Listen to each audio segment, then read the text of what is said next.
Išmintis be ramios galvos ir šiltos širdies. Ką iš tikrųjų reiškia žodžiai? Psichologinis pasirengimas ar psichologinis? Jeigu jūs žinote, tai gerai. Jeigu nežinote, pabandysiu jums tai atsakyti į savo pranešimu. Kapitonė Ramutė Vaičaitienė, karo medicinos tarnyba. Norėčiau pradėti generolo Kamerto žodžiais, kad visų lygių vadai turėtų rūpintis ir prisidėti prie švietimo ir prie seso valdymo. Ir prie psichologinių bei karių problemų. Iš tikrųjų, vadas yra labai užimtas ir jis savo pareigas vykdydamas gali pasikliauti tik savimi. Tačiau jis turėtų pasitikėti ir nebūti vienišas.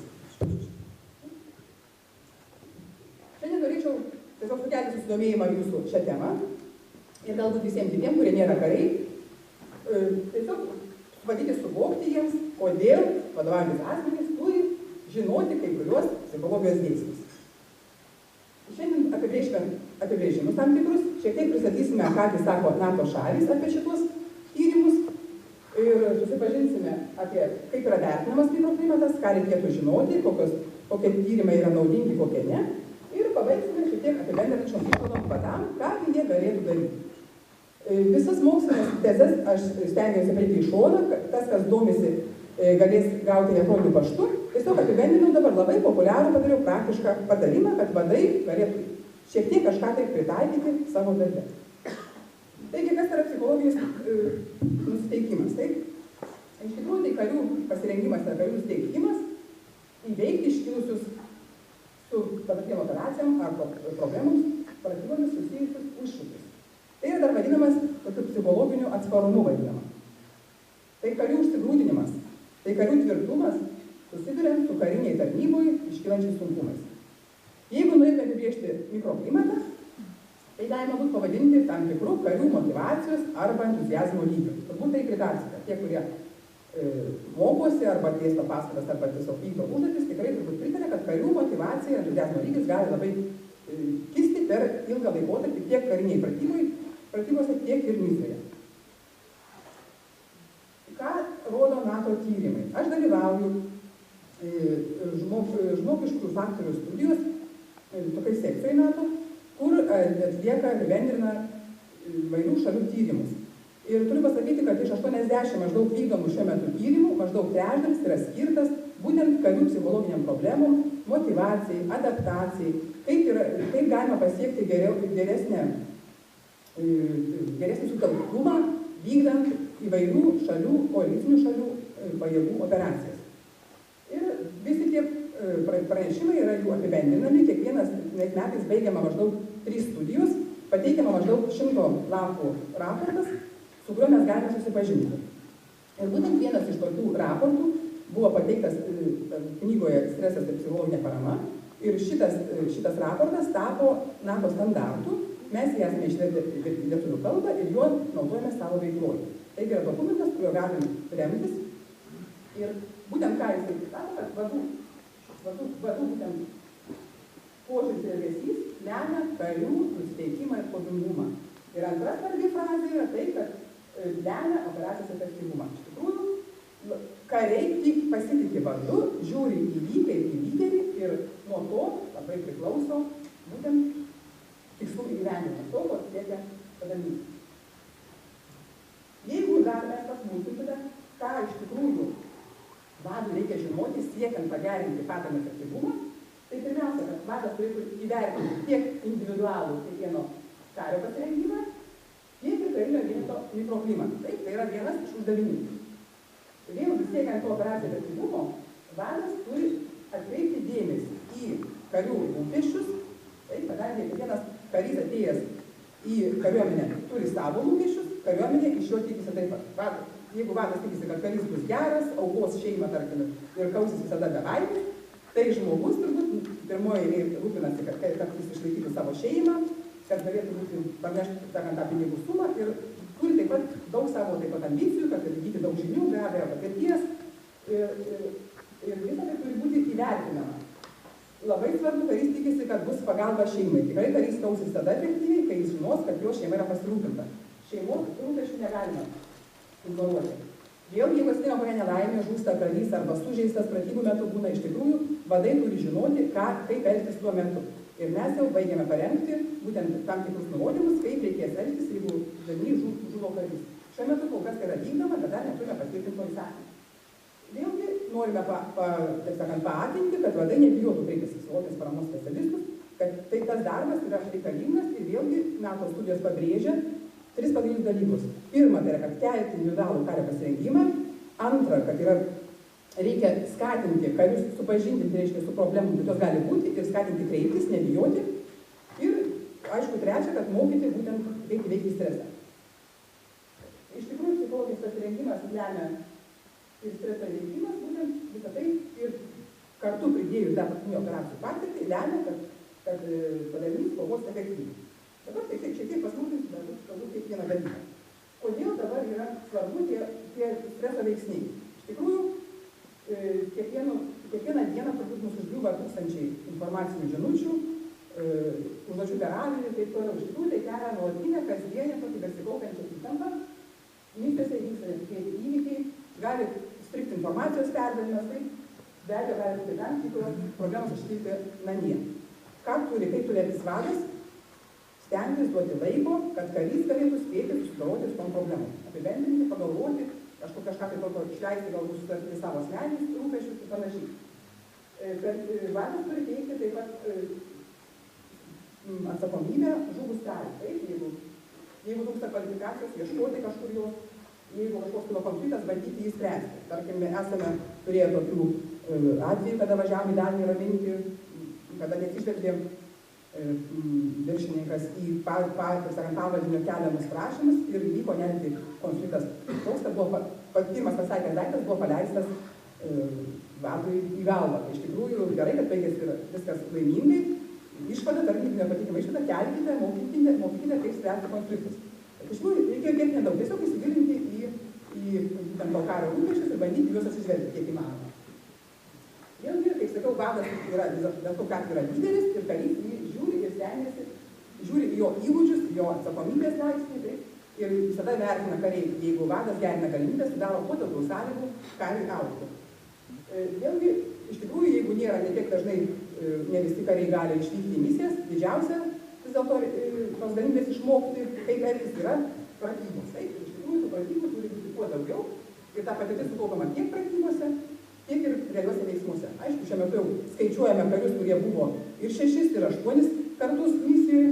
Iš tikrųjų, tai yra nemažai jau patirtis sukaupta, taip kad manau, kad visas, kad ir pasibaigs, vis tiek mes tos karius turbūt kviesim ir turbūt bandysim kažkokią apibendrinti, būtent tas išmoktas pamokas ir tą psichologinę naujas. Vėlgi labai svarbu dar paskutinė tokia mintis, kad vadas turi būti lankstus. Kiek įmanoma, iš tikrųjų yra užduočių, kur reikia būti labai griežtam, bet turbūt kartais, kaip ir ruošiant šią konferenciją, iškilo kiekvieną dieną vis nenumatyti visokie nenumatytos kliūtys, turim prisitaikyti, prisiderinti. Negali dalyvauti kažkas vienas ar kitas, turim keisti programą, turim lankščiai reaguoti į iškilusius sunkumus. Ir apibendrinant, iš tikrųjų, pagrindinės tos mintis, ką jūs turėtumėte atsiminti, kad bet kokiu atveju yra problemos, duoti laiko joms spręsti, būti atsakingu už visą veiklą, vadui reikia būti lyderiu, būti kantriu lankščiu ir nebijoti pripažinti savo klaidas. Kai kurie galvoja, kad jeigu aš pasakysiu, kad aš suklydau, tai aš sumažinsiu savo kažkokį autoritetą. Iš tikrųjų, bet kokiu atveju pripažinus klaidas, vado autoritetas tik sustiprėja. Čia norėčiau pakomentuoti mūsų atliktais tyrimais, tie, kurie po 7 etapų dalyvavo tyrime, ką tai reiškia, kad kariai, matot, incidento metu, kai žuvo karys, karių įtampa buvo didžiausia ir tiem kariam įtampa buvo didžiausia, kurie tą įtampą atsinešė jau iš namų. Ką mes sužinom, kad vis dėlto ilgas pasirengimo laikotarpis, būtent tos 9 arba net metai ir pusantrų, iš tikrųjų, karį išsekino netgi labiau negu tikrai koviniai veiksmai. Ir kada mes atlikom tos tyrimus net ir objektyvius labai, tai kad tikriname streso hormoną kraujyje, iš tikrųjų labai nustebino tai, kad 70% karių, kurie jautė įtampą. Išvažiavę į misiją, praktiškai pačią paskutinę išvažiavimo dieną į misiją. Ir būtent tie kariai, kurie yra ramūs, ar ne, čia dažnis karių yra ramių. Jie incidentą metu, kada vyksta riaušės, apšaudymai, jų įtampa, tik pusėj karių pakilo įtampa. Tai tiem, kurie buvo vidutinė įtampa jautė, maždaug per vidurį. Tai tie, kurie jautė įtampą didelę atvažiavę, jiems ta įtampa pakilo pačia maksimalaus lygio. Tai iš tikrųjų mūsų dalis yra stresą prieš pasirengimo metu, kiek įmanoma mažinti. Kaip mes galime įvertinti individualų karo pasirengimą? Kokia, kas pasakytų žaitojas, koks yra lengviausias būdas? Patikrinti. Kaip patikrinti? Daryti sąlygas ją būtai. Užveikti kažką, taip. Ką dar galim padaryti? Ką dar dažniausiai naudojat? Tai psichologai naudoja. O kaip gali vadas? Perėjęs per darinį, ką gali padaryti? Pašnekėti taip, tai yra pirmas ir lengviausias būdas, tai yra diskusija įvertinimas. Jeigu jūs abejojate kario pasirengimu, jūs galite jo tiesiog paklausyti. Tai yra pats lengviausias būdas. Ir tai yra neformalus bendravimas, dar gali būti prijungtas, tai štai vis dėlto kažkokias rengiamas, kažkokias tai lengvas pasisėdėjimas, kuriuo metu jūs galite paklausti. Ir manot, kad jūs yra susirūpinęs, jis su jumis nešneka, galbūt neformalus bendravimo metu jis atsiskleis. Ar jam labai kas nuėdins, ar kažkas tenai nesiseka su paskola, ar su būtu, ar kaip ir kažkokie reikalai, kurį jis slegia. Ir be abejo, jūs galite pastebėti tam tikrus požymius to pokalbio metu. Tarkim, kai jis nebeigia į darbą, praleidžia, vėluoja, eina su kvapu, tai dėl kokios nesusitvarkęs, tai panašiai. Gali būti kažkokį duoda užduotį, jis nepadaro.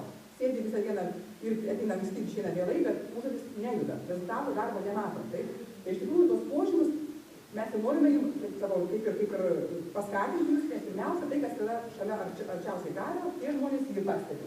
Ir džiaugsmo gali būti, kad jie nėra, tarkim, visiškai nebesidžiaugia akys, visos apsiblaužusios, tai gali kažkokie konfliktai, būtent, kaip sakau, muštynės išklapkaltina, skundus pradeda rašyti, kad daktarai negydos, kad tenai schema pamatavo spaudimo, nepažiūrėjo ir tokius turėjom postus. Taip, ir iš tikrųjų yra dažni nedarbingumo lapeliai, kad jis neša ir serga. Tai nugara, tai akys, tai gerklė, tai stuburas iš tikrųjų rodo, kad jau karys kaupia kažkokias problemas.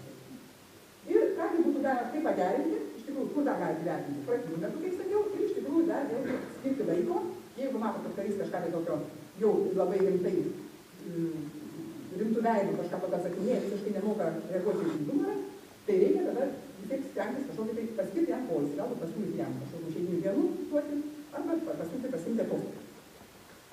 Kaip įvertinti jau tada bendrą vieną pasirinkimą? Kalbėjom apie kario, dabar apie bendrą. Mikroklimatas, jis gali būti būtent lygiai taip pat kaip kiekvieno kario įvertinimas, taip ir viso vieneto būtent bendravo. Kažkokį tai turėjome pasirinkimą, pokalbį, kur kariai galėtų sakyti savo nuomonę. Taip, lygiai kita dalis, kaip jūs sakėt, testas, pasikeičiant specialistus. Ką specialistai gali padaryti? Gali sukurti diskusijų grupės. Tarkim, sudėsi žvalgybos specialistus ir tegu jie diskutuoja, kokios yra problemos. Jūs sužinosite, kas tam fronte yra blogai. Arba sudėsi, sakysim, ten kanceliarijos darbuotojai. Jie daugiausiai apkrauti, jie labiausiai skundžiasi, kad yra labai didžiulis krūvis. Galima imti interviu kažkokį tai arba atlikti klausimynus. Deja, mes atliekame tos klausimynus, bet jie yra labai ilgi. Jie yra ir 70 ar daugiau klausimų, jie užtrunka. Todėl juos sėdi psichologas, kuris bandė įvertinti, tarkim, iš tikrųjų įvertinti tuos duomenys yra labai sunku, kadangi kartais yra duomenų gausybė ir jeigu lyginam tik tai porą dalinių, tarkim, labai sunku atrasti kažkokios tai ypatingas tam daliniai specifinės kažkokias tai problemas. Kaip iš ko galim dar įvertinti mikroklimatą? Yra tokios šaltinės, kaip sako, požymiai, būtent iš vadovybės elgesio.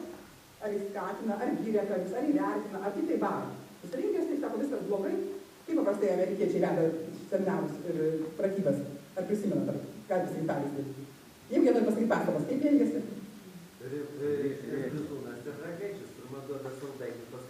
Teisingai, taip. Pasako, viskas buvo labai gerai, pratybos buvo labai geras, bet reikia pataisyti tą. Iš tikrųjų, tada žmogus lengviau priima tą pastabą ir jis greičiau pasitaiso. Tai vėlgi skatintume mes, kad pradėti tos geros žinios, o baigti blogesnė.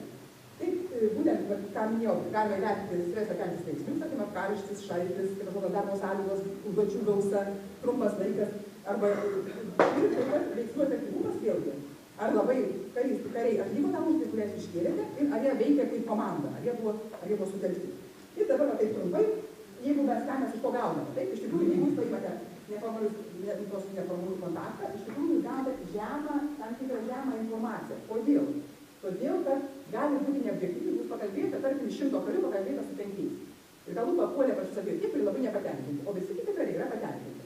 Nerima įstas. Jeigu yra objektyvūs rodikliai, tai jų vertė lyg yra aukšta, bet nurodo problemas, bet neįspėja. Tarkim, jūs turite rodiklį. Kiek karių atleisti už girdavimą? Mane išpagalino, paskaičiuojat, pažiūrėt, o, 9 kariai. Ką tai rodo? Bet yra kažkoks tai per daug rizikingas, ar ne polimis vartoti, galbūt yra, gal jie atsinešė tą, sakykime, šeimos, galbūt yra kažkokios tradicijos susiformavę dalykai. Ar jūs perspėję, ką daryti? Kodėl jos buvo? Jūs sužinote iš to, ką nors. Jūs tik tai žinote faktą, kad tai buvo, o kodėl iki to, jeigu tyrimo nėra, jūs nežinote, kokios problemas ar šeimos, ar darbinės, kas nulemia tai. Jeigu yra diskusija tiksliniai grupiai, tai vėlgi, lyg tai neblogai diskusija, bet jeigu sušauks, kaip sakiau, kitai bus ryšininkus arba kitai, sakysim, kokius nors tam programuotojus, jūs sužinosite tiktai vieną tam tikros rūšies problemą. Nesužinosite plataus vaizdo. Aš iš to jau nežinau. Ir psichologinio mikroklimato tyrimai, vėl jų vertė pakankamai aukšta, galbūt jūs sužinosite tam tikras problemas, bet iš tikrųjų tai vien jau tiek yra gerai, kad yra lengvai gaunama. Pakvietėt, parašėt mums prašymą tarnybai, prašom ištirti ir po to laukiate rezultatų. Ką reikia žinoti, kad niekada negalima tirti, tarkim, jeigu jūs padaliniai turite 10 kokių nors skyrių, negalima tirti vieno skyriaus, taip, nes gausite rezultatą, o tas skyrius dirba blogai, o kaip dirba kiti, visada viską reikia daryti viso dalymą. Ir tada sužinoti jau bendrą vaizdą, negalima vertinti atskirai. Tai būtent, kad norėjau pabrėžti objektyvus rodikliai, tai yra aukšta vertė, psichologinio mikroklimato aukšta ir pokyčių vertė yra aukšta. Ką vėlgi patartume, atsimintume, taip iš to modelio. Lengvi keli sakiniai, taip. Jeigu norite kurti tinkamą mikroklimatą, kuo dažniau bendrauti. Taip, mes turėjome įvairaus lygio, tarkim, valdų. Vieni sėdėdavo kabinete ir laukdavo tik tai popierių ir juos braukydavo. Kiti taikė kitokią taktiką. Vaikščiodavo po darbo vietas ir žiūrėjo, kaip žmonės dirba, kaip jie jaučiasi, kokiom sąlygom dirba taip toliau. Kuris būdas geresnis? Ar laukti, kol atneš problemą skundą, ar geriau eiti pačiam? Kaip galvoju? Antras? Taip ir dar vadas, kaip pasakyti, kaip geriau, kokį mes rinktum. Ir iš tikrųjų reikia visus taikyti, visus įmanomus būdus, nes jeigu per daug dažnai lankysit, tada irgi bus jau bendravimas, tai bus labai jau kaip iš tikrųjų, jau baigėsi mano laikas, reikia skatinti pasitikėjimą. Ir jeigu esate teisingas, tai būkite teisingas prie visiems. Ne tai, kad vieną jūs pagirėte, o kitą peikėte, arba vieną paskatinate, kad jūs pamiršot. Būkite teisingas, jeigu bausite visus. Pasitikėjimas skatinti, jeigu kažką žadote, bandykite tą išpildyti, jeigu matote, kad tai yra kažkas jau yra labai nuobodu, monotonija, kažko, arba labai daug intrigų, labai daug kažkokių, tai tik tai vieni kitus skundžia, nieko nedaro. Ko reikia? Pratybų reikia, kažkokios tai veiklos, kurie pasirodytų, kuris yra iš tikrųjų geresnis. Labai tą pajaučiau, kai buvau misija, iš tikrųjų atvažiavus, vienas už kitą nori būti kariai geresni. Ir jeigu nėra veiklos, nėra tų ligonių, kur galima išsikrauti, iš tikrųjų tampa ar vienas metas ar kitas geresnis. Vos ne šalis susiveša. O kai tik yra veikla, viskas pasibaigia. Taip, kad veikla išgydo ir vėlgi, iš tikrųjų, jeigu galite rengti diskusiją, darykite smegenų užkūrimo pasirinkimus tokius, bandykite, kad kariai išsakytų kitas nuomonės ir vėlgi bandykite sureaguoti lūkesčius. Jeigu karys tikėjosi, kad jisai dirbs, tarkim, pusę dienos, o jis dirba visą dieną. Arba tarkim, jis tikėjosi, kad jisai sėdės tik prie kompiuterio, o jį varo tai pratybas ir miegoti palapinį. Gali būti blogai, tada iš tikrųjų išsiaiškinkite, ko karys tikisi. Taigi, pagrindiniai, bendraukite, būkite teisingi ir spręsite iškilusias problemas. Jeigu neaišku, kokios problemas yra, kvieskite specialistus, kad jie nustatytų, kokios problemas iš tikrųjų iškyla. Lūkesčiai vėlgi iš tikrųjų labai svarbu ir kas gali būti, ką jūs kartais matote, ir dabar šiuo metu kas yra labai masiškai, kariai traukiasi iš tarnybos. Taigi tai vienas iš požymių, kad karių lūkesčiai nebuvo patenkinti, socialinės garantijos sumažėjo, daktarai nebegydė, nebėra jau jokių, taip sakant, atlyginimų padidėjimo ir taip toliau. Tai žodžiu, dalis pasirenka užsienį, išvažiuoti ir niekur tarnauti kariuomenei. Taip, kad lūkesčiai visada atsispindi tam tikram veiksme ir aišku, žymiai geriau būtų, kad žmonės prisitaikytų ir mes kažkaip tas problemas galėtume išspręsti. Pagrindinė taktika, be abejo, išklausyti ir bandyti padėti, jeigu yra įmanoma. Aišku, jeigu karys apsisprendė, jeigu šeima jau išvažiavo į užsienį, turbūt nesulaikysim jo. Bet tokiu atveju galima paieškoti variantų. Ką dar galima daryti? Bet kokiu atveju užtikrinti drausmę, tai apie tą drausmę pasirinkti kažkokį metodą, kaip ją mes galėtume palaikyti, ar tik laiką stovėti prie durų, kurie vėluoja, ar geriau paskirti asmenį, kuris kažkada tai kažką padarytų. Taip, kartu labai geras, man patinka, kad kartu tęs. Ką tai reiškia? Taip gali vadas kartu tęsti su kariais. Kartu, tai pavyzdys. Tai pavyzdys, tai kartu palapinį. Jeigu vadas gyvens konteinerį, ten šiltom sąlygom, o kariai gyvens palapinį ant sniego. Kaip sakyti, aha, jam tai gerai, jis mūsų nesupranta, taip ar ne? O mes tai čia šalam, arba vandens trūkumas. Dažnai mums pasakojo, kai bendrauju su užsieniečiais. Užsieniečiam, jiem vandens karšto nėra, viskas, jau jiem labai blogai, jiem problema. Mūsų kariai tai tokį prašą, mūsų kariai gali su šokoladų, ne klausyk. Tai iš tikrųjų yra labai skirtingas tas suvokimas, bet jeigu vadas yra šalia, vadas supras, kartais reikia pavėjoti ir neleisti rizikuoti, be reikalo kažkur peržengti ribas. Bandykime sukurti komandą, sugalvokime, jeigu yra taip pat naujas darinys, sugalvokime kažkokias sporto varžybas, kur komanda susitvirtėtų. Vėlgi, informuokime, apginkime, jeigu kari kažkas į tokio puolą, ar ne, jeigu mes galime apginti ir jis yra teisus, palaikykime karį. Ir vėlgi, iš tikrųjų, spręs problemas laiku, ir čia mano sportas, tai buvo keista, iš tikrųjų, kad aš galėjau 40 laipsnių temperatūrai bėgti jaukiau ir Irake. Taip, kad tai yra pagrindinis, buvo vienintelis įmanomas ir galimas streso įveikimo būdas, kadangi iš tikrųjų, kaip žinote, stresą įveikia labiausiai vandens procedūros, padeda įveikti fizinis aktyvumas, padeda veikti kūrybinė veikla ir bet kokios relaksacinės technikos, kokias jūs mokate.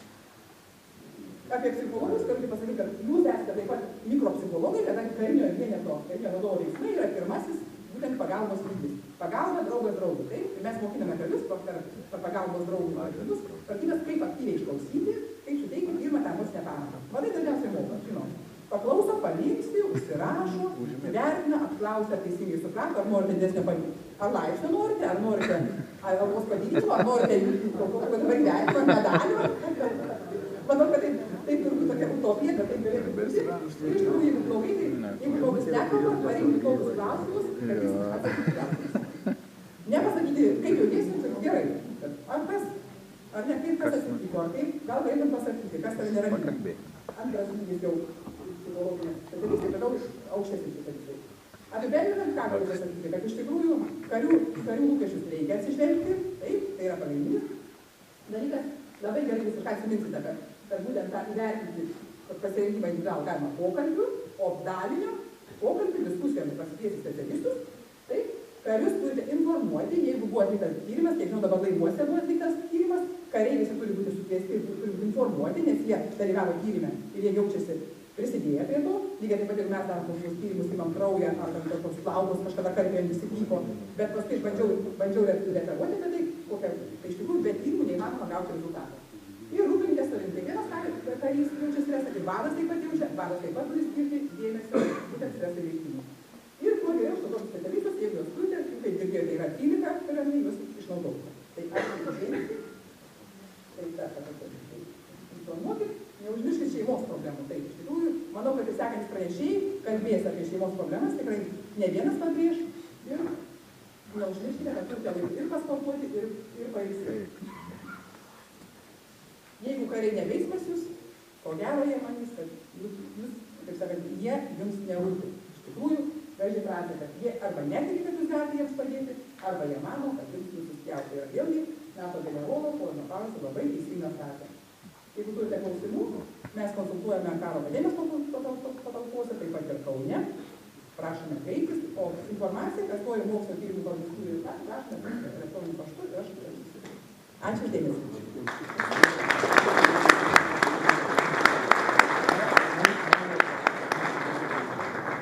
Dėkojame Ramutei už pranešimą ir norime įteikti jai dovanėlę, padėkojant už jos darbštumą, neišblėstančią energiją, naujas idėjas ir nežinau kokį.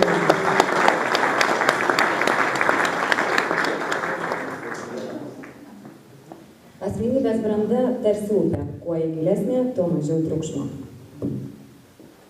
Ar susiduria su policijos pareigūnai su psichologiniam problemom? Kaip jūs manote? Labai. Ar jiems vadovaujantis asmenys moka laiku jas pastebėti? Apie tai turime pakalbėti policijos departamento psichologė Sima Dirvelytė.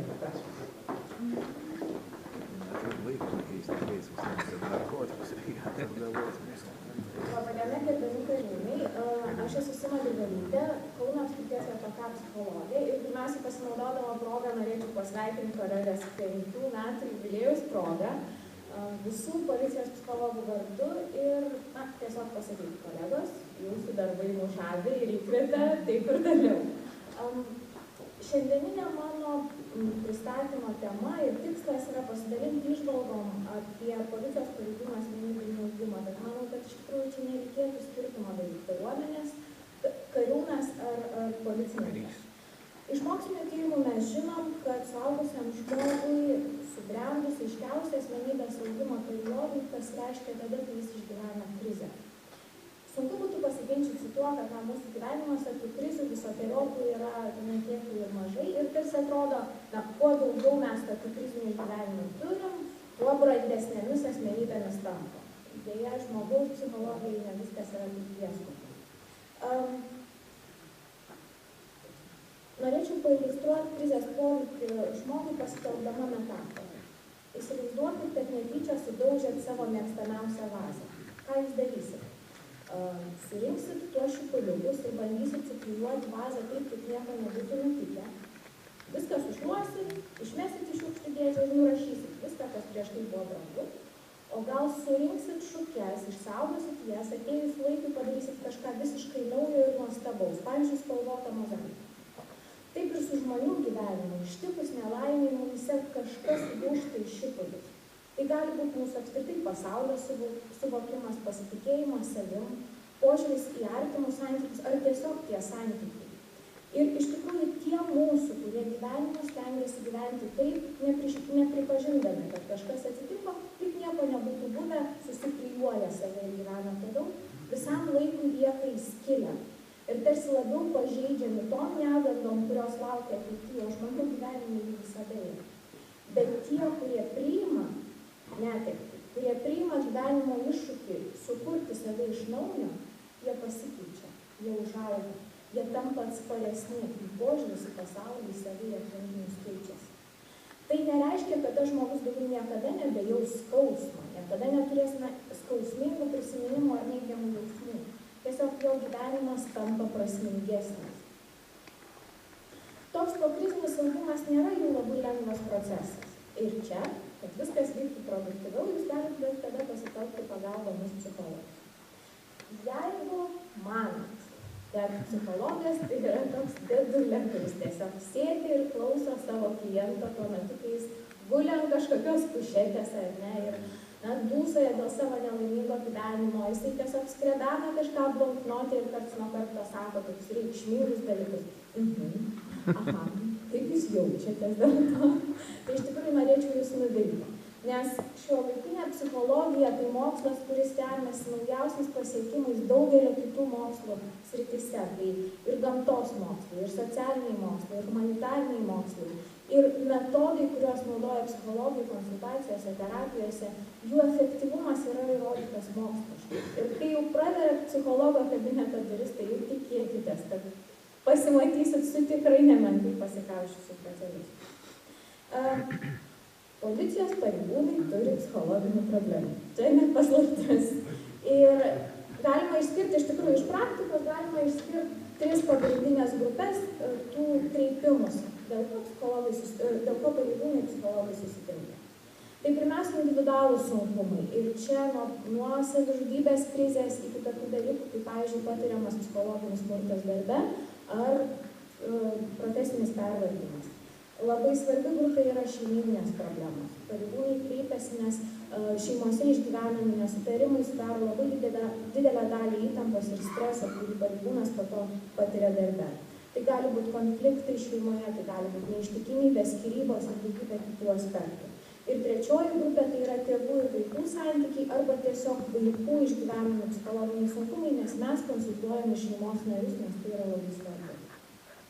Na, kad neatrodytų viskas taip rožiam klota mūsų gyvenime, iš tikrųjų reikia pripažinti, kad psichologinės paramos kreipimasis pareigūnai nėra lengvas procesas, ne dėl to, kad paramos nebūtų, bet dėl to, kad tai tampa tokiu kaip ir asmeniniu iššūkiu. Pareigūnas mano, kad ėjimas pas psichologą tai yra pripažinimas savo, kad jisai kaip asmenybė yra silpnas. Ir dar kitas veiksnys, kad kolegos jį dėl to pasmerks. Mano stovi baimės. Ir šiuo atveju tas pesimistinis požiūris, rodymas į save pirštais ir sakymas, o čia tik mums lietuviam tai būdinga, tai iš tikrųjų taip nėra, nesame čia panašus išskirtiniai, nes ir kitose statutinio pobūdžio organizacijose, kitose pasaulio šalyse, toks nusistovėjęs įsitikinimas vis dėlto yra pakankamai būdingas. Bet ką rodo praktika, kad vadovo teigiamas požiūris į psichologinės paslaugas ir bendradarbiavimas krizės akivaizdoje iš tikrųjų labai palengvina pareigūnam kreipimąsi į psichologą. Yra toks labai teigiamas veiksnys. Šiandien aš norėčiau jums pristatyti 3 realius atvejus apie tai, kaip galima pasakyti psichologo konsultacijose augo pareigūnų asmenybė, turbūt taip galima sakyti. Na ir aišku, savaime suprantama, vardai, herojų, istorijų yra pakeisti, kad būtų išsaugotas konfidencialumas. Pirmoji, apie kurią norėčiau pakalbėti, tai yra Viltė, 35 metų pareigūnė, 2 vaikų mama ir žmona vyro, kuris šeimoje nevengia smurtauti. Dabar praėjus šiek tiek laiko galiu labai drąsiai pasakyti, kad jeigu neatidus vadovas, Viltės šiuo metu, jau 7 metų kaip nebūtų gyvųjų tarpe. Nes būtent jos viršininkas eilinio pokalbio dėl tiesiog drastiškai suprastėjusių darbo rezultatų metu išgirdo, kaip Viltė pasiguodė, kad jų daugiau nebegali ir nebenori gyventi. Jisai tai sureagavo labai rimtai, taip pat susisiekė su manim ir jau tą pačią dieną aš bendravau su Viltė. Pro mano duris įėjusi moteris galėjo būti tiesiog tikra depresijos iliustracija. Ji judėjo labai lėtai, jie kalbėjo lėtai, jie mąstė lėtai, atrodė, kad kiekviena jos išgyventa akimirka yra kančia. Ir tai nebuvo kažkoks demonstratyvus elgesys, demonstravimas, va kaip aš kenčiu, duokit man dėmesį. Ji iš tikrųjų ir kalbėjo, ir buvo visiškai įsitikinus tuo, kad yra labai didelė našta savo artimiesiam, kad vilties visiškai jokios nėra, išspręsti jos problemas nėra jokių kitų galimybių. Kad ir kokias skausmingas savo patirtis kalbėjo, išsakė, jinai jau nebesugebėjo verkti. Labai smarkiai kaltino save, kaltino dėl visko. Dėl vyro smurtavimo kaltino save už nedėmesingumą. Dėl darbinių problemų keikė save už lėtumą, už nesugebėjimą, už tingumą. Ir paskutiniu lašu realiai tapo jauniausiam vaikui diagnozuota pakankamai sunki genetinė liga. Viltė prisipažino, kad naktį prieš mums susitinkant jinai bandė žudytis. Viltė buvo įsitikinus, kad savižudybė tai vienintelis būdas artimuosius išlaisvinti nuo tos naštos, kurie jautėsi esanti. Ir kad tiesiog pats likimas ją verčia sekti tėvo pėdomis, kuris nusižudė, kai jinai buvo paauglė. Neišgyvenusiam tokios panašios būsenos iš tikrųjų pakankamai būna lengva pasmerkti žmogų, kuris taip pasielgia. Bet aš tiesiog norėčiau pabrėžti tokį dalyką, kad psichologinių sunkumų mes patiriam nebe priežasties, o Viltės gyvenime tų priežasčių iš tikrųjų buvo apstu ir jinai pakeliui tiesiog prarado viltį. Keletą intensyvių mėnesių aš buvau šalia Viltės, kol jinai iš tikrųjų po truputėlį pasikūrė save ir savo gyvenimą iš naujo. Pirmiausias ir turbūt sunkiausias dalykas buvo tai, kad jinai pripažino kaltę, kurią jautė dėl to, kad tėvas nusižudė, nors tuo metu buvo vaikas. Ir tas suvokimas, kad vaikas nedaug gali turėti įtakos kito žmogaus poelgiai, jai buvo labai svarbus. To pasekoje jinai atleido pati savo. Kai atleido savo, jinai prisiminė apie seksualinį tėvo persekiojimą, galima taip sakyti, kuris buvo absoliučiai išstumtas, bet tai buvo taip aktualu, nes tai veikė jos intymius santykius su artimu žmogumi.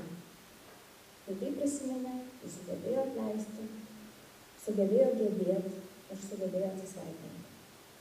Viltė atnaujino ryšius nutrūkusios su motina, išmoko save palaikyti, išmoko save vertinti, pasipriešino smurtaujančiam vyrui. Svarbiausia, visą tą laiką labai kantriai ir labai rūpestingai vedė save link pasveikimo. Išmoko racionaliai spręsti problemas. Viltės vadovo pozicija šitoje situacijoje buvo ypatingai svarbi. Iš pat pradžių jis labai ženkliai sumažino jos darbo krūvį, nes Viltė neėmė nedarbingumo lapelio, visą laiką vis tiek ėjo į darbą, nes tai buvo jos vienintelis vos nepasitikėjimo savim šaltinis. Palaipsniui tas darbo krūvis, didėjant jos energijai, irgi buvo didinamas ir jau po metų vadovas iš tikrųjų ne veltui galėjo jai išrašyti paskatinimą. Dar vėliau Viltei buvo pasiūlytos aukštesnės pareigos ir jinai jas užėmė ir sėkmingai ir toliau kopė karjeros laiptais. Vadovas ją pasitikėjo, vadovas jos nenurašė, neišmetė iš šiukšlių dėžės šukių. Atvirumo akimirką Viltės vadovas man yra prasitaręs, kad net jeigu gyvenime daugiau nieko reikšmingo nenuveiks, jam visada liks prisiminimas apie tai, kad padėjo išgelbėti žmogų gyvenimą. Kitas mano istorijos herojus yra Milvydas, 40 metų pareigūnas išgyvenęs sutuoktinės neištikimybę. Ir turėčiau pasakyti, kad jo elgesys šitoje situacijoje pakankamai tipiškas policijos pareigūnam, kai jie išgyvena tokią gyvenimišką krizę. Čia konsultacijų paprastas kalba. Milvydas kreipėsi kaip po eilinės pavydo scenos ir labai didelio barnio šeimoje sutuoktinė tiesiog atsisakė su juo toliau bendrauti. Jis buvo apsėstas žmonos neištikimybės įrodymų paieškom.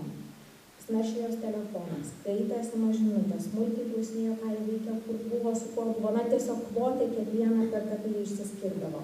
Rausėsi jos rankinėje, tikrino drabužius, rausėsi jos daiktuose, sekė visus jos veiksmus, netgi naudojasi savo tarnybinę padėtim, kad galėtų ją pasiekti. Ir jau draugų primokytas, jis jau buvo pasiruošęs specialių priemonių arsenalą, kad, na, galėtų susekti ir priremtų žmoną prie sienos su neištikimybės įrodymu. Ta priklausomybė nuo sekimo tapo liguista, bet nerimas nuo to tai nemažėjo, jisai tik didėjo. Mirvydas ilgainiui nebesugebėjo susikaupti darbą. Sekdamas sutuoktinę rizikavo apskritai savo darbo vietą, nes pasitraukdavo iš jos darbo metu. Jo nebetraukė anksčiau dominusi veikla, jis užsiskleidė savį, nustojo bendrauti su savo vaiku, nustojo bendrauti su draugais, jį kankino nemiga, krito svoris, jis apskritai nustojo save prisižiūrėti. Nepaisant tokios milžiniškos patiriamos įtampos, jis taip ir nesiekė ir neinicijavo atviro pokalbio su žmona apie santykių esmę tiesiog. Nes jį labiau už viską kaustė mintis, kad viskas baigsis blogiausiai įmanomu būdu, jisai bus paliktas, jis neįsivaizdavo savo gyvenimo be sutuoktinės ir tiesiog fantazavo jau apie savižudybę, kaip apie keršto žmonai, kaip ir tokį veiksmą. Sutuoktinės dėmesio siekė visokiausiais neefektyviais būdais, negatyviais, manipuliuodamas, manipuliavo kaltės jausmu, manipuliavo vaiku, prisėmė aukos vaidmenį, grasino nužudyti tą tariamą meilužį. Mūsų iš tikrųjų laukia nelengvas darbas, kurio procese Mirvydas susivokė, kad žmonos sekimas ne šiaip jį žemina, bet iš esmės ir yra vienas iš pagrindinių nerimo šaltinių. Nes niekada taip ir nėra gaunamas galutinis atsakymas. Visada tik tai abejonės ir kažkokia viltis. Nors buvo pasiryžęs išsaugoti santykius, tačiau jis sugebėjo racionaliai pasverti galimybės, kad jisai tikrai galės išgyventi ir be mylimos moters šalia ir taip pasirengė atviram pokalbiui. Deja, to pokalbio rezultatai nebuvo patys efektyviausi tuo metu, nes žmona atsisakė taisyti tuos pašlyjusius santykius ir atrodytų keista, bet toks neigiamas atsakymas Mirvydui suteikė daugiau ramybės negu tie ištisi mėnesiai nuolatinio sekimo. Jis neatsisakė ketinimo susigrąžinti sutuoktinę, tačiau nustojo kelti reikalavimus, kaip santuokai dažnai būna. Tu pasakysi. Jisai tiesiog nusprendė keistis pats ir ėmė tai daryti. Jis grįžo prie sportavimo, pradėjo sportuoti, atnaujino ryšius tiek su vaiku, tiek su draugais. Ir iš tikrųjų pakankamai ilgai užtruko laužydamas tuos stereotipus, kurie jį labai kankino, buvo uždarę tarsi kažkokį kiautą. Kokie turi būti santykiai, ką privalo daryti moteris, ką privalo daryti vyras, išmoko daryti kompromisus. Mirvydas iš tikrųjų mokosi absoliučiai kitokių bendravimo būdų, efektyvesnių ir kito jo požiūris į save. Darbas turėjo daug įtakos Mirvydo patiriamam stresui ir santuokiniam problemam iš tikrųjų. Tai suvokęs iš tikrųjų jisai pakeitė darbą. Mes jo kaip pareigūną netekom. Bet pakeliui į tą naująjį aš, Mirvydas susigrąžino žmonos susidomėjimą. Kiek man yra šiuo metu žinoma, jie vaikšto į pasimatymą. Vienas su kitu. Kartu. O trečiasis atvejis, tai Visvaldas ir turbūt galima taip sakyti, kad psichologo kabineto duris lengviausia pareigūnam praverti tada, kai priežastis oficialiai yra kažkas su vaikais negerai. Čia turbūt yra lengviausia. Būtent dėl šitos priežasties aplankė mane ir Visvaldas, 41 metų pareigūnas. Jis buvo išsiskyręs visai nesenai, augino 14-metį sūnų, kurio elgesiu buvo labai nepatenkintas. Būti pareigūno vaikų nėra saldu. Padidinta kontrolė tokių šeimų gyvenime yra pakankamai kasdieniškas dalykas. Ir ne tik tai todėl, kad pareigūnam geriau žinoma, pažįstama ta tamsioji gyvenimo pusė ir jie nori labiau apsaugoti vaikus nuo bet kokių pavojų. Bet iš kitos pusės yra ir tokia baimė. Kad tik jis ko nors neprisidirbtų, kad tik tai šeimos vardą nesuterštų. Kitas momentas labai svarbus. Teigiamas paskatinimas mūsų organizacijose yra toks retas dalykas. Tai lygiai taip pat ir pareigūnų šeimose. Jeigu padarai viską gerai, tai taip ir turėtų būti. Jeigu ne, tai gausi pilos ir mažai nepasirodys. Be to daug streso darbe patiriančių tėvų kantrybė namuose, jinai turi savo ribas ir tai veikia tėvų ir vaikų santykius. Visvaldas kreipėsi, kad padėčiau išspręsti paauglio problemas dėl mokslo. Berniukas praleidinėjo pamokas, susidėjo su bloga kompanija, jo mokymas rezultatai mano mokykloje iš tikrųjų labai suprastėjo. Tėvas pergyveno tokiais absoliučiais terminais. Vaikas visiškai sugedo, nebeįmanoma su juo susikalbėti. Kai aš pradėjau kalbėti apie teigiamą paskatinimą, Visvaldas pradėjo juoktis. Koks dar teigiamas paskatinimas? Bus metų gale nuostabus rezultatai, bus superinis kompiuteris. Ką dar reikia? Ko dar reikia? Taigi, to tarsi visi ir nori vaikai. Tai šį kartą iš tikrųjų intensyviai dirbom trise. Susitikau su paaugliu ir pasirodė, kad berniukas yra drovus, kad tėvo dėmesys ir pripažinimas tai yra kertinis dalykas ir jam labai svarbus. Kad jis išgyvena iš tikrųjų nelengvą laikotarpį po tėvų skyrybų, o naujoj mokykloje nesugebėjo susirasti draugų. Berniukas gyveno su motina ir čia irgi specifinė problema iškilo. Motina neslėpė pykčio buvusiam sutuoktiniui. Ji negalėjo skirti, ar nenorėjo tuo metu skirti dėmesio sūnui ir apskritai šalinosi atsakomybės ir problemų sprendimo naštą, kaip tokį kerštą šiek tiek galima, taip sakyti, užkrovė sutuoktiniui. Ką darėm konsultacijose? Berniukas mokėsi savidisciplinos ir motyvuoti save. Mokėmės, kaip galima nugalėti socialinį nerimą. Apskritai naujų bendravimo būdų ir kaip galima būtų teigiamą dėmesį iš tėvo gauti. Visvaldui savo ruožtų irgi teko laužyti tos stereotipinius nusistovėjusius įsitikinimus ir mokytis užmesginėti ir palaikyti su sūnumi teigiamą ryšį. Jis ėmė pastebėti teigiamus dalykus sūnaus elgesį nuo pačių smulkiausių ir skatinti juos priimti tokį sūnaus elgesį, nesigriebti bausmų bereikalingų. To pasekoje mažėjo jo kaltės jausmas, atsirado daugiau ramybės ir daugiau pasitikėjimo savimi kaip tėvo. Iš tikrųjų, kaip ir kiekvienu atveju konsultuojant tėvus ir vaikus, tokį dalyką pastebiu ir tai yra svarbu. Kertinis sėkmės akmuo tai yra kiekvieno vaiko be išimties, kad ir koks išdykęs jums tuo metu jisai atrodytų, būdingiausias poreikis turėti teigiamą ryšį su savo tėvais. Ir pabaigai tiesiog norėčiau apibendrinti. Už darbą statutinėje organizacijoje moka visi. Moka pareigūnas, moka jo šeima, ta kaina kartais būna labai didelė. Ir labai svarbu iš tikrųjų mūsų bendruomenėse laiku pastebėti atskiro žmogaus išgyvenamą krizę, pastebėti tuos ženklus ir suteikti jam pagalbą, kad krizė taptų ne vien kažkokiu visišku praradimu ir sudužimu, bet ir asmeninio augimo galimybė. Ačiū labai už dėmesį, jeigu yra kažkokių klausimų, jei turiu laiko, galiu pabandyti atsakyti. Ačiū labai.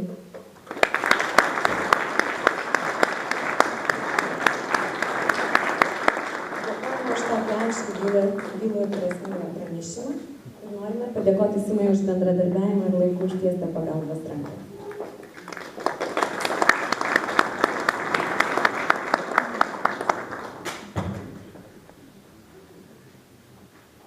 Šviesos karys kartais elgiasi kaip vanduo, aplenkiantis sutiktas kliūtis. Ir jo jėgos panašios į vandens, nes niekas niekad nesugebėjo sunaikinti vandens kūjų ar sužeisti pylų. Pats galingiausias pasaulyje kardas bejėgis palikti žaizdą jo paviršiuje. Silpnas upeliukas palaipsniui augina jėgas susitikdamas su kitomis upėmis. Ir štai ateina laikas, kai vandens galia tampa nenugalima. Pažvelkime į karo psichologiją iš istorinės pusės. Norėtume išgirsti, ką Lietuvos karo akademijos docentas Valius Rakutis papasakos apie kovinį staltumą istorinį spektrą.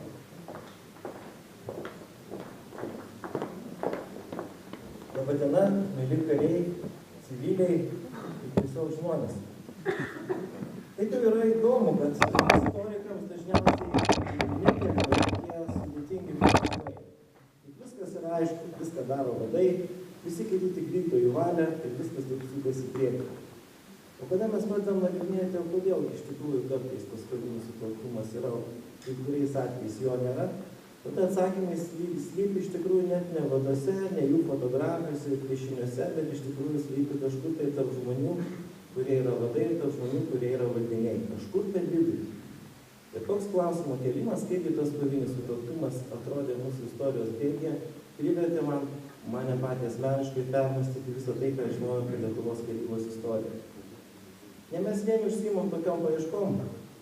Štai Jungtinių Amerikos valstijų kariuomenė savo laiku labai susidomėjo Vermachto karių elgsenomis, pastebėjo, kaip jų koviniai daliniai puikiai elgėsi mūšio lauke. Labai sudėtingom sąlygom, nepraranda tarpusavio sąveikos ir vykdo pareigą iki pabaigos, per 45 metų gegužės mėnesį. Ir štai jie pradėjo tyrinėti tuos dalykus, gavo keletą labai įdomių atsakymų, kodėl jie taip gerai kovėsi. Gal jiems labai patiko nacionalsocialistinė propaganda, ar įspūdį padarė, reiškia, Gebelso žaisliukai, knygutės ir paveiksliukai ir kiti dalykai. Su šitom bėdom kareiviai susidorodavo per pirmas 3 dienas ir suprasdavo, kad visa tai yra visiškas šlamštas ir pasmerkdavo, jeigu ne visą režimą, tai bent jau Gebelso propagandą tikrai. Daug stipriau jos veikdavo visai kitas dalykas.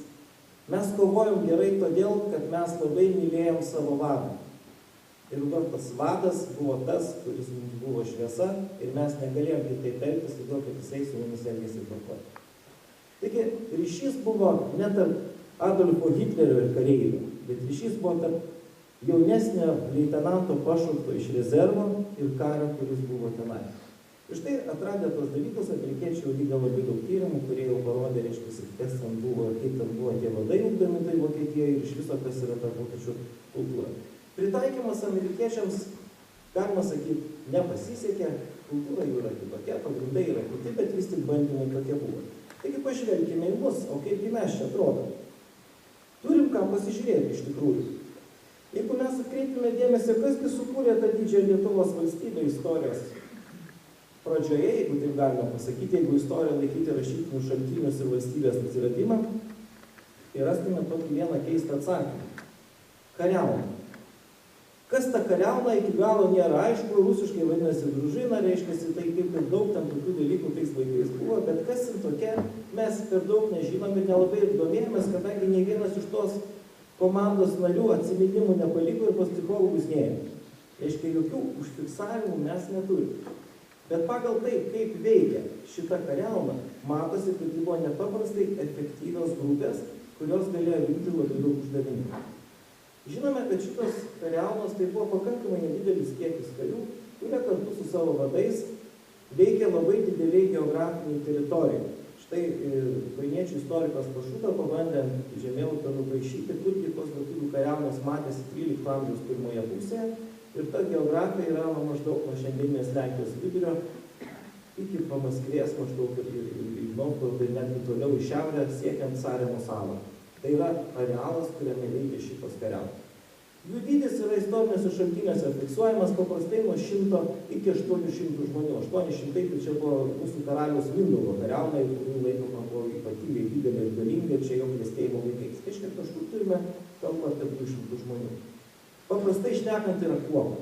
Senovinė kuopa, reiškia, arba šiuo atveju būtų kažkoks mūsų nedidelis batalionas minus.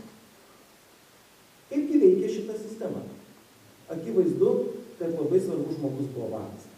Vadas turėjo turėti 2 dalykus.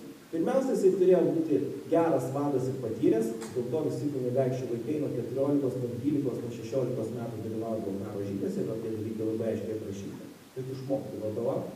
Antras dalykas, jie turi būti gerai gimę.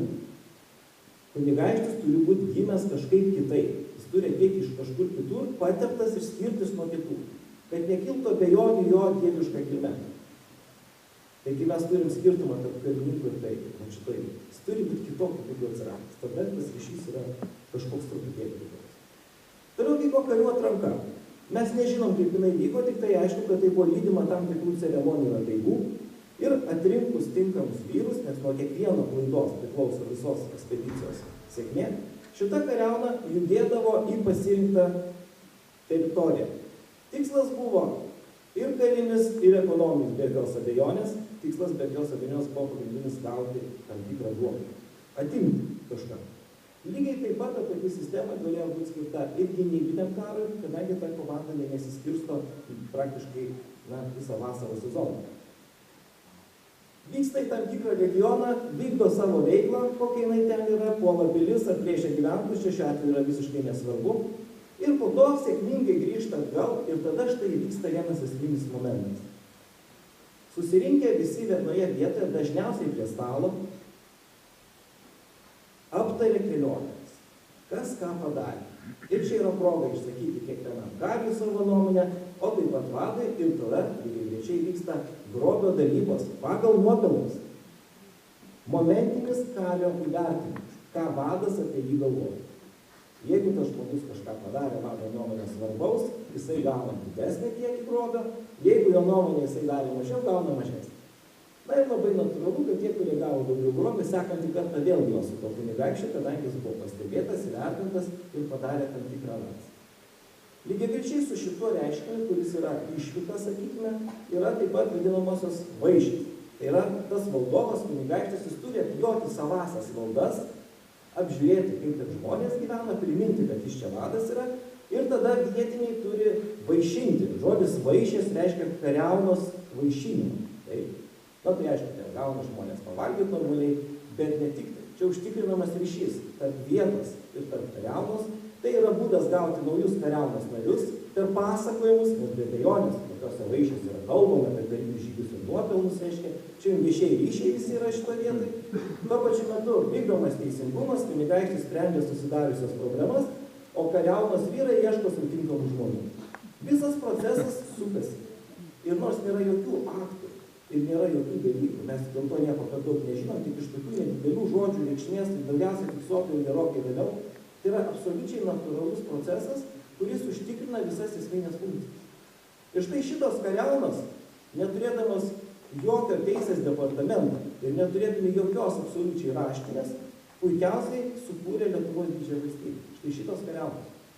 Apie jas yra atsiminimai visur, taip pat ir jūroje, kad Kuršių kariaunas yra minima, reiškia Skandinavijai, taip pat yra ir rytuose minimas, taip vadinama, Litva. Tas Litva, kaip atrodo dabar, reiškia ne tik tai Lietuvą kaip tokią, bet ir tą kariauną. Kitaip sakant, ryšys tarp valstybės ir šito pavadinimo buvo tiesioginis. Be jokios abejonės neigiamas priešo akyse, bet kartais neigiamas atsiliepimas rodo jos efektyvumą. Na ir vėliau Algirdo laikais, reiškia, kada jisai ten norėdavo kažką tai priminti, tai sakydavo, kad atvyksim jums į šalmus pabarškinti, reiškia. Nes pabarškinimas rodo, reiškia, kad ta kariauna gal ne iš karto, bet vis tiek ateis. Bet iš tikrųjų visa Lietuvos valstybė laikosi šitų laikų. Dabar, kada mes kalbame apie šiek tiek vėlesnius laikus, kada formuojasi Lietuvoje luomai, šita kariauna, kurie iš tikrųjų yra tokia pusiau atsitiktinė, pusiau rinktinė, įgauna šiek tiek aiškesnius bruožus, kada pradeda formuotis Lietuvos bajorija. Bajorai visų pirma yra kariai, kurie privalo valdovų pakviesti eiti atlikti karinę tarnybą. Tam reikalui yra išimami iš mokesčių mokėtojų kategorijos, jų prievolės valdovų kitos negu karinės mažėja, o kitiem gyventojams tos prievolės didėja. Taip formuojasi valstietija ir bajorija.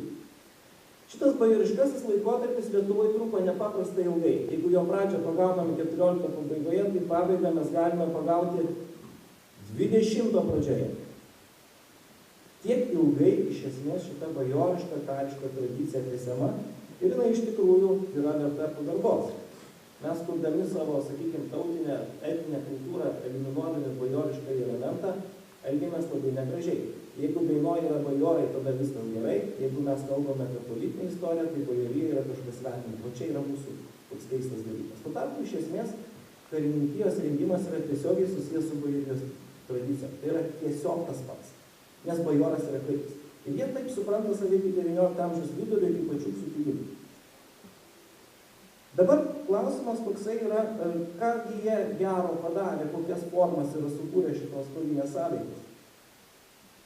Be abejonės labai svarbus dalykas yra vadas, kuris vadovavo. Vadai Lietuvos valstybėje buvo gimę vadais. Jeigu mes pasižiūrėtume į pagrindinės pavardės žmonių, tai yra gimę vadinamosiose didikų giminėse.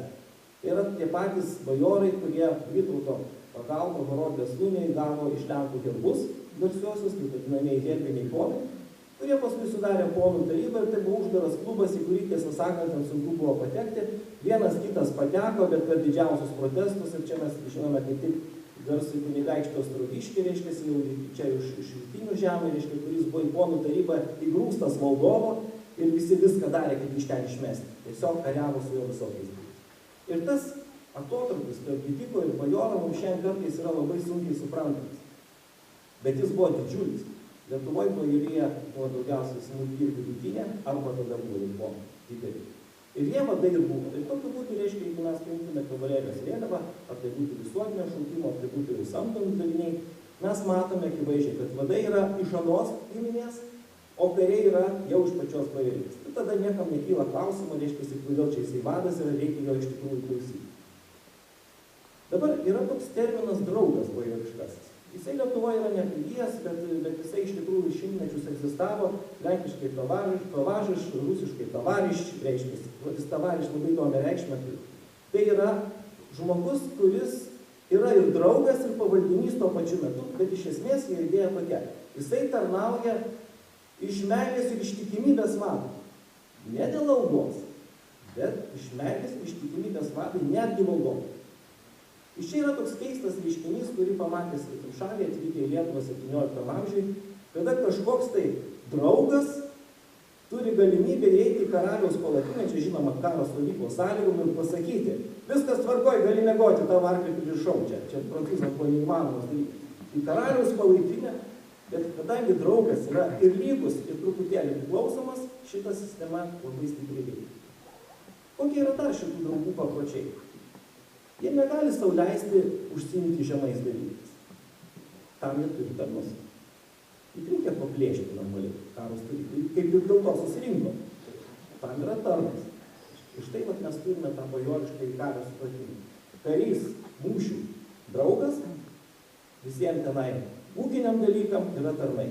Bet jie vienas su kitu yra tiesiogiai susiję. Bet čia tas bajoriškasis tipas, reiškia, jisai labai dalyvavo mūsų kultūroje ir be abejonės visi matė draugus, bet tų eilinių ar pajutų pavadinimų iš tikrųjų labai sunku save suvokti. Dabar kas to žmonės liūdė vaikų? Yra išoriniai ir vidiniai dalykai. Lietuvoje labai dažnai nuvertinamas yra religijos vaidmuo. Mums atrodo, kad jeigu lietuviai kariavo su švedais, tai dėl to kariavo su švedais, kad švedai greičiausiai buvo tiesiog kito karaliaus valdiniai, nieko panašaus.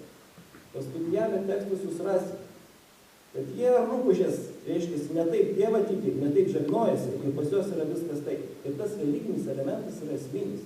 Lygiai taip pat pas švedus, reiškia, jie kariavo su popiežiaus, reiškia, tai šalininkais, kurie tam daugiausiai. Tas religinis motyvas 16-17 amžiuje yra visiškai ryškus.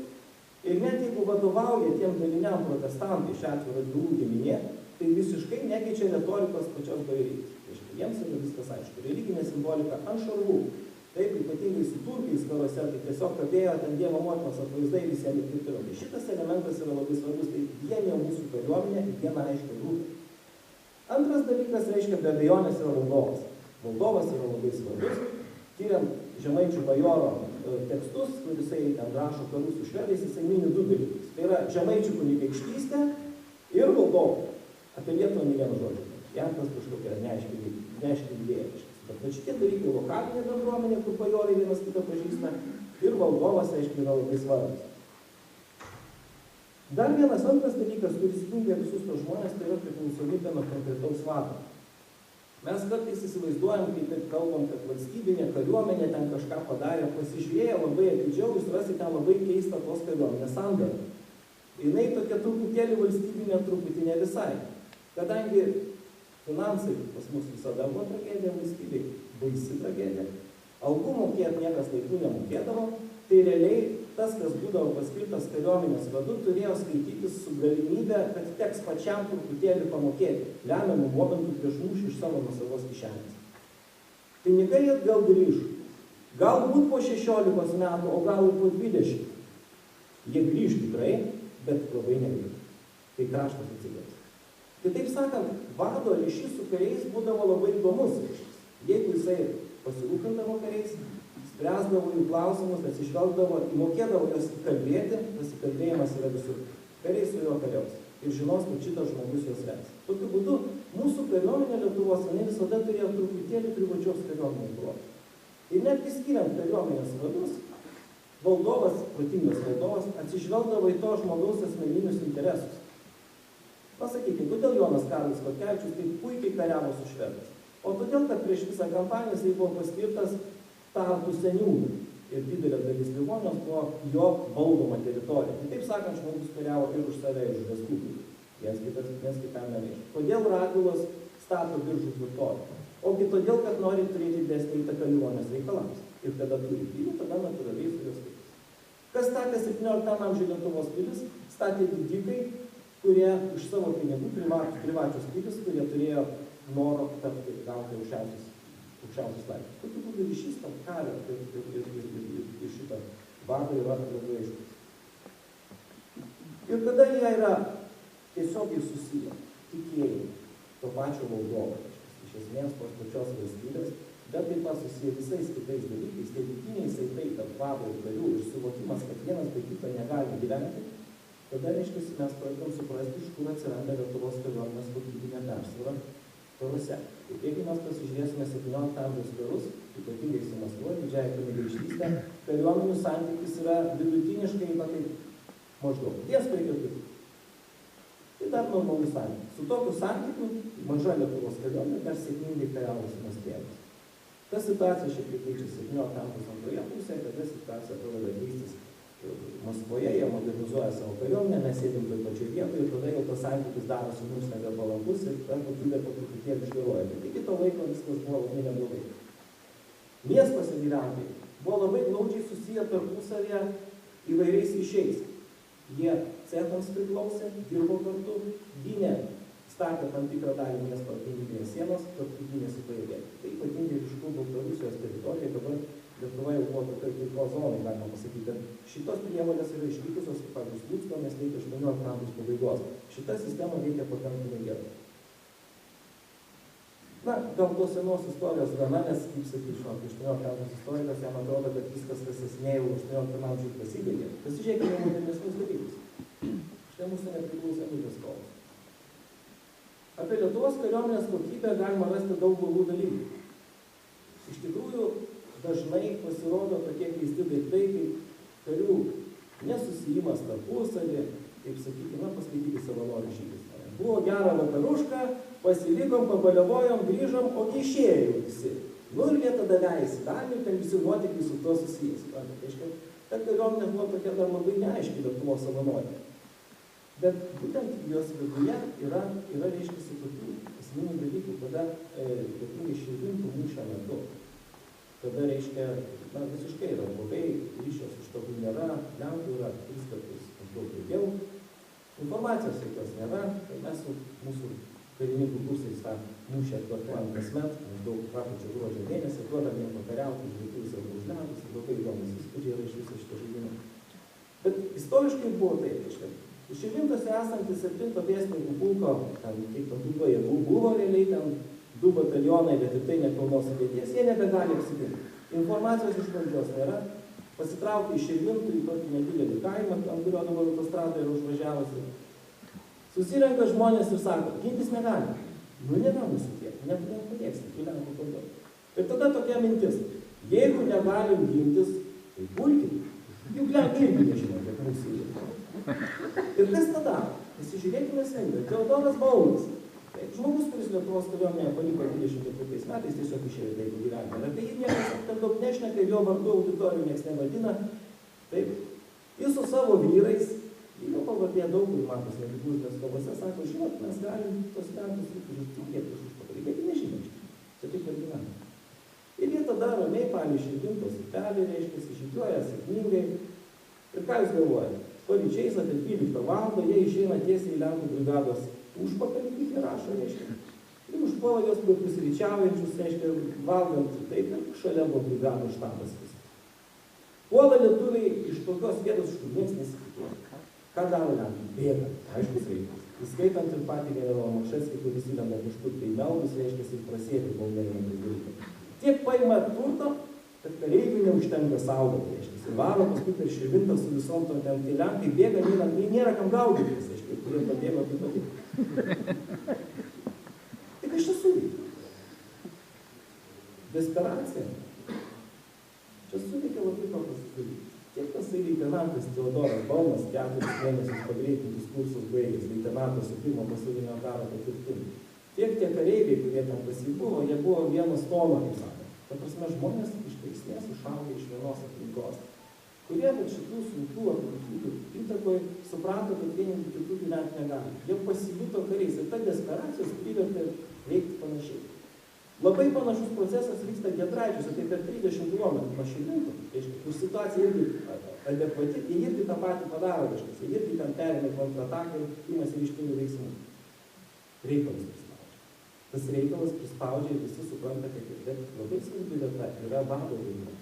Ar jisai toje vietoje stengiasi kažkaip tai, reiškia, išsigelbėti pats, rūpinasi kaip bėgti, ir jisai kariam pasako tokį beprotišką mintį, reiškia, kuri visiems pasirodo patraukli.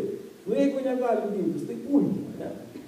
Ir tada visiems akys nušvinti. Nu, rimtai, nu, ką tai lenkai apie mūsų? Nu, nežinot, užpulsim iš jų, dabar reiškia mūsų daug, jeigu mes puolam ir pabėgs. Taip ir buvo, reiškia. Tai va, ir Lietuvos kariuomenės tarpukario dokumentuose labai aiškiai lyginamos su Lenkijos kariuomenė. Taip, Lenkijos kariuomenė geriau aprūpinta, taip, Lenkijos karininkų geresnės uniformos, taip, Lenkijos karininkai yra iš lėktiškos kilmės, arba bent tokiais apsimeta, reiškia. Bet pas mus yra tautos elitė. Kiti visai. Tas dalykas, lietuvių kalba, jeigu nori, tas jungia visą tą kariuomenę buvo. Ir jie tada toj vietoj iš tikrųjų tą dvasią vienaip ar kitaip palaikė. Dabar aš norėčiau šitoje vietoje perėti prie baigiamosios dalies, nes galima čia aišku ilgai kalbėti apie tokius dalykus. Kas iš tikrųjų lemia šitą kovinę sąjungą? Visų pirma, ryšiai tarp žmonių. Jeigu tie ryšiai turi kažkokius tai bendrus pagrindus, žmonės kyla iš to pačio kaimo, vaikšto į tą pačią bažnyčią, pripažįsta tą patį Dievą ir taip pat švenčia šventes, jeigu visa šitai yra, jeigu skiriama vado dėmesio žmonių tarpusavio ryšių formavimui, tai krizės atveju šitas kolektyvas susispies ir taps stiprus. Jeigu tik tai viskas bus daroma formaliai, jeigu mes nieko nedarysim, reiškia, tada tas viskas įsiskaitys. Tai čia yra labai paprasti dalykai. Ir mes tada turim labai dažnai užduotą klausimą, kas mes lietuviai esam ir ką tą kažką reikia stiprinti. Vakar pas mus akademijoje buvo etninės kultūros specialistai, kurie labai aiškiai vardina, kad egzistuoja lietuvių kultūroje labai daug problemų. Mes istorikai apie juos negalvojame, kad jie tai žino šitos dalykus. Tai yra kaip elgiamasi kurioje vietoje, kas yra pasakoma teisės svečiai, kelintą kartą reikia paprašyti prie stalo ir daugybė paprotinių dalykų. Jeigu mes tuos kodus paleidžiam, reikalas vykti. Pavyzdžiui, žinot, kas bajorus labiausiai motyvavo Karlo Stanislovo Radvilos elgesį? Kiekvienas sutiktas bajoras susitikdavo prie durų, didikas, turtingiausias žmogus Lietuvoje, ketvirtį Lietuvos valdės. Apkabindavo per pečius ir pasodindavo jį prie stalo. Ir vis savo eilėje buvo turta. O čia yra paprasti tie kodai, kurie veikia. Antras dalykas, dabar čia apie išorinius dalykus. Tai yra korpuso dvasia. Mes su savo rotacija sugriovėm korpuso dvasią. Gerbėmėjai, tarpukario Lietuvoje pulke žmogus ištarnaudavo 10 metų ir ten darydavo pirminę rotaciją. Iš leitenantai, kapitonai ir panašiai. Nukopijavom Amerikono ir nesupratom, ką sugriovėm. Grąžinkim normaliai, kad patarnautų tie karininkai, net pirmasis savo etapus, patarnautų savam daliniui. Kad pasidarytų jie kažkokią tai adresą turintį žmonės. Nukopijavom Amerikonų, bet Amerikonai tai ne lietuviai. Žmogus turi suaugti savo aplinką. Jo šeima turi gyventi tam nelaimingam Panevėžy ir su juo susijęti. Jis ten mokytoja dirba ir tada ryšys su mokykla. O mes juos kilnojame, reiškia, negalima daryti. Taip vadus reikia kilnoti, taip reikia juos siųsti mokytis. Bet nesugriaukim žmogaus tėvynės. Yra karinė tėvynė, tai yra ta vieta, kuris jaučiasi, kad yra namuose. Paskaitykit Raštikio generolo atsiminimus. Koks jis būtų generolas, bet Panevėžys jam buvo šilčiausia vieta, nes ten buvo jo ankstyvoji, ten jo pulkas. Tai va šitas dalykas 19 amžiuje vokiečiai labai aiškiai šitą motyvuoja, kad jinai turi žmogus susijęs ir iškilmingom progom turi teisę nešioti savo pulko uniformą, kokius generolai bebūtų. Antras dalykas, viena religija. Yra pas mus krikščionybė, yra pas mus katalikybė. Gali būti, kad yra kitų konfesijų, jos tarpusavy neprieštarauja, jos gali veikti savai, bet sustiprinkim šitą elementą. Bendra malda krizės atveju suvienys visus. Bet ką mes darome? Mes to susirūpinam tik tada, kada patenkame į krizę. Rūpinkimės prieš važiuojant.